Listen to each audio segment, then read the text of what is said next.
millions of them are. Hi, good evening. Welcome to Varsity Maine Live for the Portland Press Herald. I am Travis Lazarzik. Tonight, I am joined by my colleagues from the Kennebec Journal and Morning Sentinel, Drew Bonifant, from the Lewiston Sun Journal, Adam Robinson, and from the Forecaster, Michael Hoffer. Guys, thanks for taking some time. Thanks for catching your breath after a very long tournament week. We'll start off with that. Let's kind of go around a little bit. And what were some of the big moments or big players or just big things that you saw last week that kind of got you excited that the tournament was back? Drew, we'll start with you. I mean, it's got to be the crowds that were at the Augusta Civic Center for the games with the Nokomis basketball team and Cooper Flag playing. I mean, I've never seen a crowd there before. I kept looking back behind me as the fans were filling in to see just what it was turning into. And then right when they were tipping off for the Brewer and Nokomis game, I looked back and all the way back to even the gray bleachers in the back where you never see people sitting. Those were packed shoulder to shoulder. And it just goes to give a visual element to the Nokomis hype and the Cooper Flag hype and everything. We've talked about it, not on and on for months, and now we got to see that this is really a real current in the state. And then it was to see those teams play and to see Nokomis in particular, how they played that Brewer team, a Brewer team that just dissected a really good Skowhegan team in the previous round. It's a 2-point game at halftime, and then Nokomis does what they do with so many of their opponents, just hit the gas and ran away in the third quarter with Cooper leading the way. And it's impressive to see a team that's played with so much pressure on them and so many expectations that they're trying to live up to, be able to thrive under those circumstances with sophomores and freshmen playing key roles. It was cool to see a team deliver that everybody was looking to see come through in a big way. Adam, how about you? Well, I did make the trip for one of the Nokomis games, and I can back up what Drew's saying. The crowd for the Nokomis games are just extraordinary, and there's been talk on Twitter about if Saturday's Class A state game with Nokomis and Falmouth is going to rival what Caribou did in I think 2019 or 2018.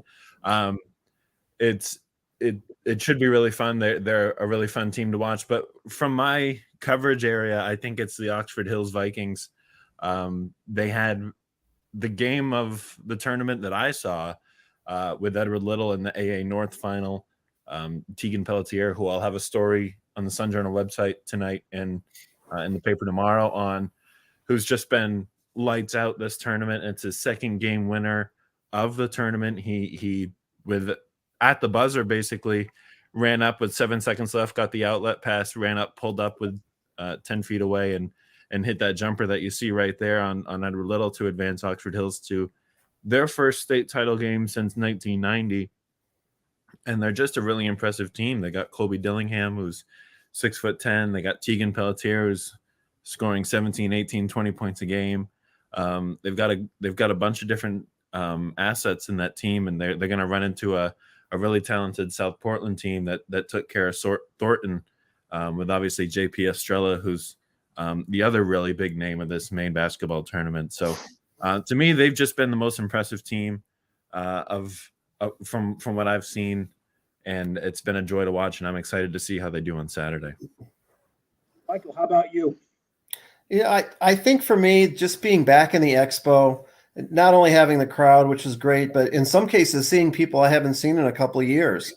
Some of the people that work there, some other media, some of the teams from outside the coverage area. It just really kind of brought it all home and made it feel quote unquote normal again. And yes, everyone still had to wear a mask, and we still have to get through that obstacle. But for the most part, it's about 90% back to normal. And there were certainly some memorable games. I think for me, what I'll remember most about tournament week was Saturday, the last day. Since the snowstorm hit on Friday, everything got crammed into Saturday. And in Portland, that meant 4 games at 2 different locations. And actually, my Saturday started at 10 a.m. in Augusta. Came back to Portland for 2 games at the Expo in the afternoon, and then over to Cross Insurance Arena for 2 games at night. I think I finally caught up on sleep from that, but it's just wall-to-wall basketball, regional finals, so there was high drama, lots, very high stakes, some great individual play. No one thought the Greeley girls were going to get to the state game this year, and I think halfway through the season, probably people outside of Cumberland, North Yarmouth, there weren't many that would have thought that was possible. But, you know, Chelsea Graver is one of the best players that no one talks about. She had a phenomenal regional tournament. So kudos to them. The Falmouth boys were the clear favorites in Class A South all year. We're finally going to find out Saturday just how good they are. And I think they're really good. And I know a lot of people think Nokomis is just going to come down here and cruise, but I would caution them against that because I think Falmouth's really good. The Yarmouth boys I've been following since opening night. You know, they won their first regional title in a decade. And then, you know, Cheverus going to the States for the first time. How exciting is that? And then South Portland, they're 30 years and counting since their last gold ball. And they have a great chance to end that drought Saturday night. But Adam, as you mentioned, that Oxford Hills team, you know, they've got some stardust sprinkled on them this season, and they've had some dramatic results. And that's going to be a heck of a game, which of course will bring the curtain down on everything Saturday night. We're going to talk about all of those state games in a little bit, from Class D right up to AA. But first, we have some athletes of the week this week. None of the basketball players, because we're going to be certainly giving them a lot of attention this week. But we do have athletes in all the other sports, so we're going to get to that right now. On Monday, Leah Landry of Lewiston was named the winner of the Becky Schaefer Award as Maine's top high school senior in girls hockey. Landry scored 30 goals this season, including 2 in the state championship game over Scarborough to lead the Blue Devils to the state title. Andrew Christie from Falmouth Alpine Skiing, he's a senior, and he earned individual titles in the slalom and giant slalom at the Class A Alpine Championships at Black Mountain. Sarah Hare from Wyndham Alpine Skiing, the senior, captured the girls' slalom title during the Class A Alpine Championships. A day earlier, she placed 6th in the giant slalom. Zach Berry from Scarborough Boys Track. Berry won the mile in 4 minutes, 22.02 seconds in the 800 meters and 1:59.89 at the Class A Indoor State Championships. He was also runner-up in the 2 mile as Scarborough Boys won their 6th consecutive title. Kennebunk sophomore Campbell Moore was named the performer of the meet at the girls' Class A swimming championships after taking state titles in the 200 freestyle at 1 minute 58.38 seconds and the 100 freestyle at 54.12 seconds. Bryson Kowalski from Mount Ararat Wrestling, he won his 3rd state championship, this one at 126 pounds, at the Class A state meet to help the Mount Ararat Brunswick co-op team win its 2nd consecutive state title. Kowalski also won state championships as a freshman and sophomore. He missed out as a chance as a junior last winter because the wrestling season was canceled. Emma Charles from Mount Blue Nordic Skiing. Charles won the girls' classical and freestyle races at the Class A championships for the 3rd time in her career, leading the Cougars to their 2nd consecutive state championship. Charles also qualified for the Junior Nationals, which will be held in Minnesota this weekend. Abdi Rizak Abukar, and I hope I got your name right, Lewiston Indoor Track and Field. He won the boys' 55-meter dash at the Class A state championships. He also placed 2nd in the 200 and the 400. Jack Pillsbury of Scarborough was named the performer of the meet at the Class A swimming championships on the boys' side. Pillsbury took individual titles in the 200 IM at 2 minutes, 0.12 seconds, and 100 breaststroke at 1 minute, 0.07 seconds, and helped the Red Storm take their first team state title. Maddie Ripley from Oceanside Wrestling. The sophomore became just the 3rd girl in Maine high school wrestling history to advance to the championship match of a state meet when she made it to the finals of the Class B state championships before losing to Madnock Academy's Deegan Tidwell in the 113-pound weight class. York's Matt Charpentier broke a 43-year-old record in the shot put at the Class B indoor state championships, throwing 56 feet, 6 1/4 inches to help the Wildcats win the team crown. And finally, Sean Doyle from Gardner Boys Hockey. He's a senior goalie, and he made 43 saves, including 7 in overtime, as the 8th-seeded Gardner Tigers rallied to upset top-seeded Messalowski in the Class B North quarterfinal on Wednesday. So congratulations to all. Now, guys, let's focus on the state championships in basketball. We'll just go right, starting from the small schools to the big with the Class D girls. This is going to be Saturday afternoon at the Augusta Civic Center. We have Southern Aroostook, who's 21-0, versus Seacoast Christian, who's 13-6. Seacoast's record is a little misleading because all 6 losses came to Class C teams, and good Class C teams like North Yarmouth Academy, who reached the regional final, Old Orchard Beach, who made a deep run. They're 8-0 versus Class D schools. I just wonder if they've seen a team as good as Southern Aroostook, who's just been rolling everybody. Their closest game in the tournament was a 33-point win in the regional final, and they're averaging, I think, a 54-point margin of victory throughout the season. And they also won state championships in 2018 and 19. On the D boys side, we have Southern Aroostook also there at 19-1 versus a Forest Hills team that's 21-0. This Forest Hills team hasn't lost to a Class D school since the 2018 tournament. They won back-to-back state titles in 2019, 2020. Drew, you've seen them. They just kind of keep rolling along. Keep rolling along, and this their final, their regional final against Valley was the first time I saw them in person for the length of the game. And as good a player as Mason Desjardins is, and he's great. I mean, he's their top scorer. He can score from everywhere. He's a threat to go off for 30 points in every game. Braden Welch kind of feels like the X factor of that team. He leads their pressure. He was knocking down shots in that game, which made him, doubly effective. But he just leads their defensive pressure, and is such a. Anthony Amaro was saying in his 30+ years of coaching, he's never coached somebody who gets after it on defense the way Welch does. And Mason Desjardins said that too. He said, he's an Energizer bunny out there. He just keeps going and going. And if he is playing with the intensity in this championship game that he had in the regional final, they're going to be very, very tough to beat. Okay. Class C girls. This is also on Saturday at the Augusta Civic Center Saturday night. We have Stearns 16-3 versus Halldale, who's 21-0, but they didn't get 21-0 the easy way. They kind of worked for it. Michael, you saw that regional final where they were down quite a bit to North Yarmouth Academy in the second half, came back and won that game. Yeah, it was an impressive comeback. And, NYA came out and just completely, I think they knocked them for a loop. There was an 18-point lead on 3 different occasions in the second quarter. And even midway through the third, NYA was still up double digits. But all of a sudden, Halldale started knocking down a couple threes. And before the third quarter was over, they were back to even, and they took care of business at the end. But they're a lot of fun to watch. That's the first time, obviously, I had seen them all year.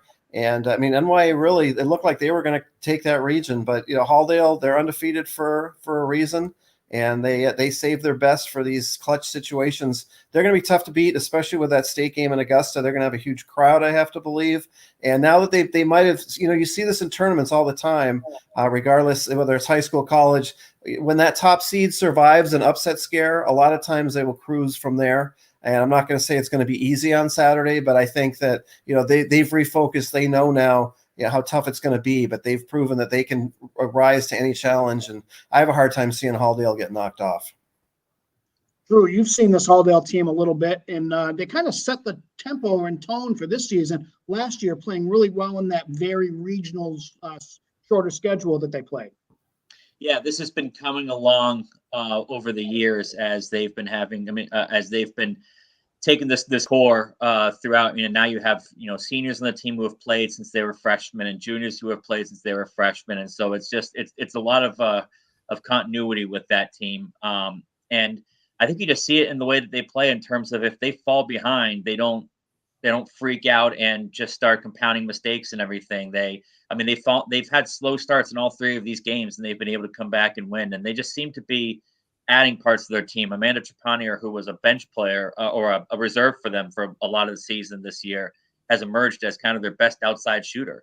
And it's that depth is tough for teams to compete with, because we saw in the first round against Trape kind of took them off their game with their quickness, but ran out of gas, and Halldale beat them in the end. And then Halldale kind of did the same thing against Old Orchard Beach, even though Old Orchard Beach rallied late. And then I didn't see that NYA game, but it sounds like that was kind of the same story there. So Stearns, if Stearns is ahead after the first quarter, they shouldn't feel like they've landed a haymaker on Halldale, because they're going to have a pushback in the second half. That's for sure. Okay, in the Class C boys final will be Dexter. They're 16-5 versus Dirigo. They're 17-5. 2 teams that kind of had to rally to win their regional final. Both were down, and Dexter knocked off not just number 2 George Stevens Academy in the regional final. They had knocked off number 1 Fort Kent to get there. But Adam, tell me about this Dirigo team. They came back and rallied to beat Monmouth. What have you seen from them this season? Yeah, well, Drew, you said it in the girls' game. If you think you have the haymaker blow, you might be mistaken, because this Dexter team that played Monday to make it to this game is pretty impressive. But this Dirigo team I've written about a little bit. Charlie Houghton, who is their football quarterback, really talented on the football field, but maybe more talented on the basketball court. A 6'4" forward. He can score from all 3 levels, and that's something that he really has worked on. The 3-point game, his mid-range game is really solid, plays defense. And I've got a story coming out on Saturday about Trent Holman and Trenton Hutchinson. They're two guards who are both about 5'9", but average about 3 steals each a game, and are really the thing that gets them going. They break out into transition off of them, off the steals that they make, and Trenton goes on the other team's best player and tries to lock them down. And they're just a team. They have 7 juniors who have all kind of grown up together since 2nd, 3rd grade, been playing the same sports together. You could see the chemistry on the football field, and they kind of all brought it to the basketball team.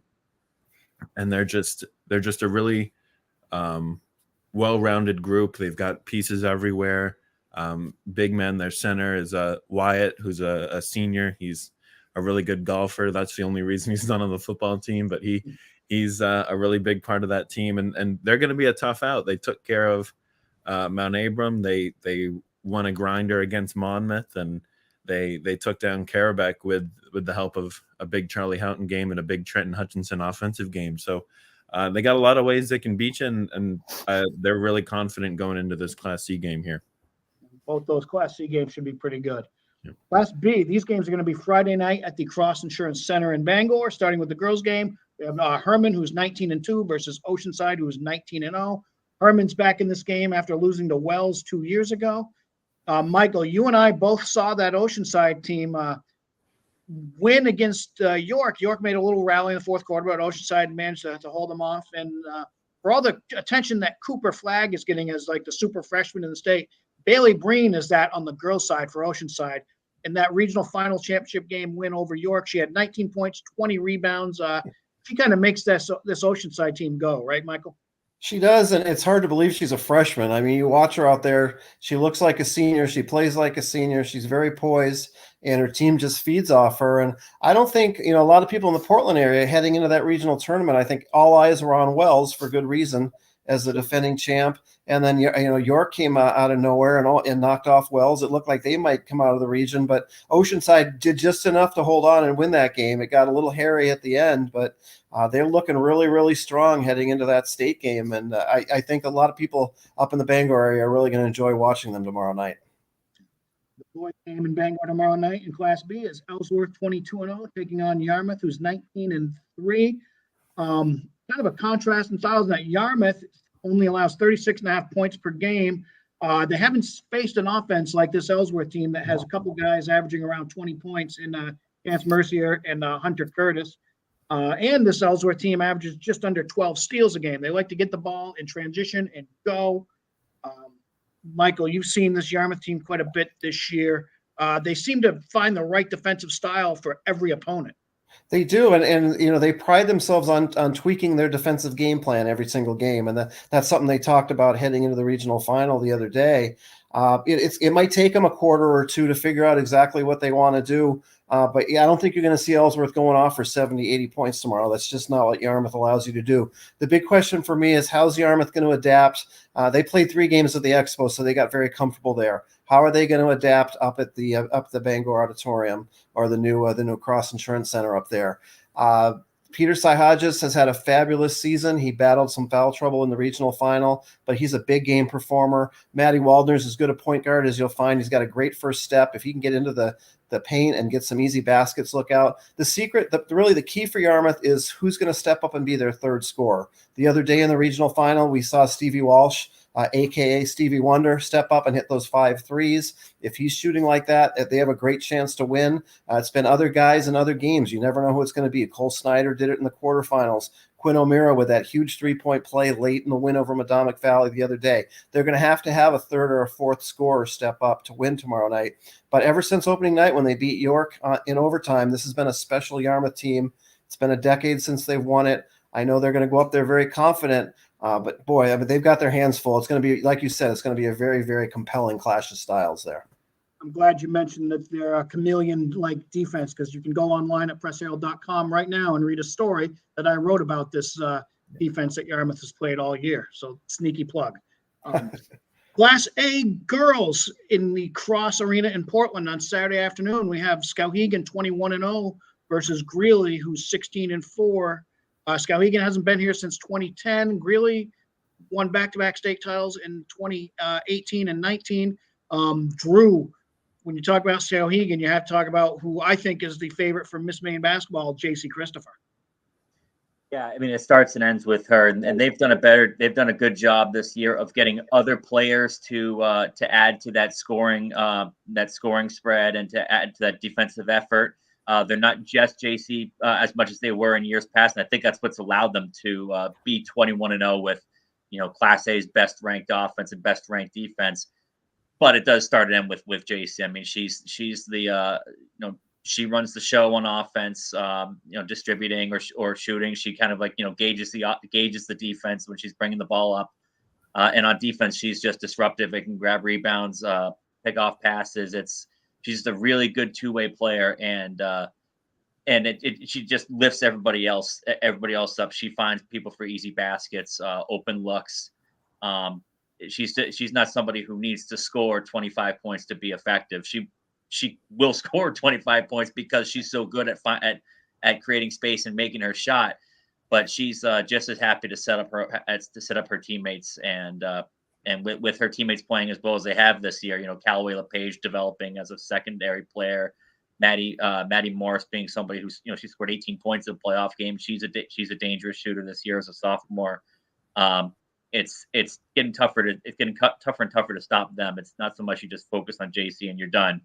There's more to it than her, but she's definitely the focal point. Yeah.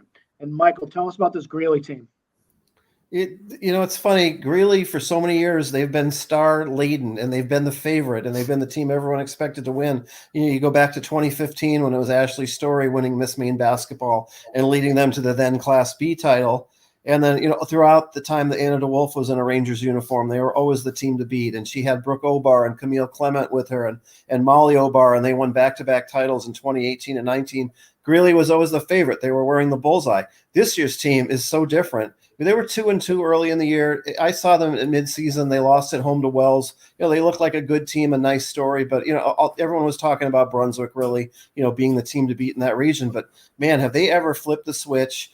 Chelsea Graver, as I alluded to earlier on the show, she's as good a player as you're going to see. She hasn't gotten a lot of attention until the tournament. I think people are really starting to recognize how special she is. She's going to go play at Stonehill next year. Sophia Ippolitos hit some big threes for Greeley during the tournament. And more importantly, she tends to play defense against the other team's best player. She's done a good job shutting down some of the best players in Class A South. Kayla Delisle is going to have to play a big defensive role, I think, on Saturday against Skowhegan. And then you have some secret weapons. There's a girl named Greer Wright who came off the bench the other day. I hadn't seen her play once this season. She hit a big three against Brunswick, made a big free throw late. So, I think Greeley's really relishing the fact that they have nothing to lose. Nobody's really picking them. I think they're loving being the underdog. They've got a tall task though, beating Skowhegan. I think they're really going to have their hands full in that game. But if last week, if the regional tournament proved anything, it's don't bet against these Rangers. And in Class A boys, this game that's probably the most anticipated state game in years, regardless of class. This Nokomis team that everyone's been talking about for a long time, they're 20-1 versus Falmouth. They're 19-2. Falmouth last won a state title in 2016. Drew, this is the first time Nokomis has made the state game. Tell me something new about Nokomis. We've talked about the flags and all this stuff all year. What can you tell us that's a little different about what is this team doing to succeed? Well, I think their defense is a big thing that drives them. They're not a team that wins, that plays in shootouts all the time. They can score, but they can also hold teams down. We saw, and what they did against Brewer last week was just textbook. Like I was saying at the start of this airing, was Brunswick just completely took apart a good Skowhegan team with a dribble drive offense that I heard coaches say was the best that they'd ever coached against.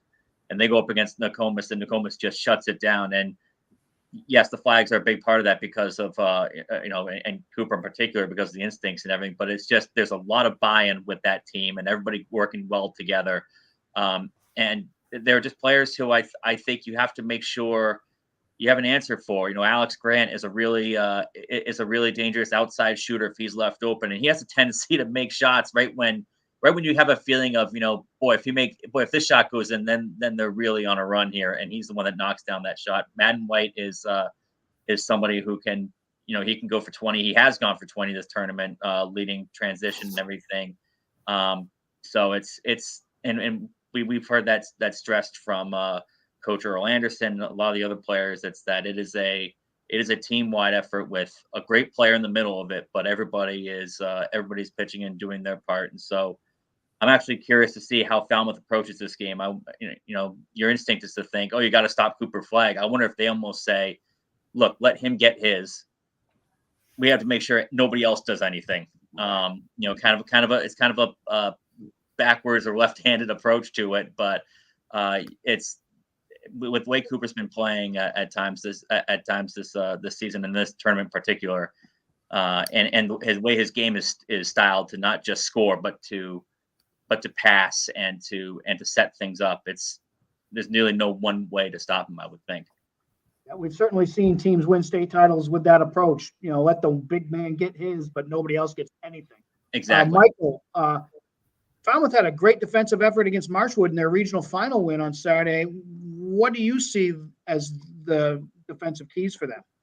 Yeah, I think you guys are on the right path here. And reading Steve Craig's story, previewing this game, Coach Halligan kind of hinted at the fact, we're not going to shut down Cooper Flagg.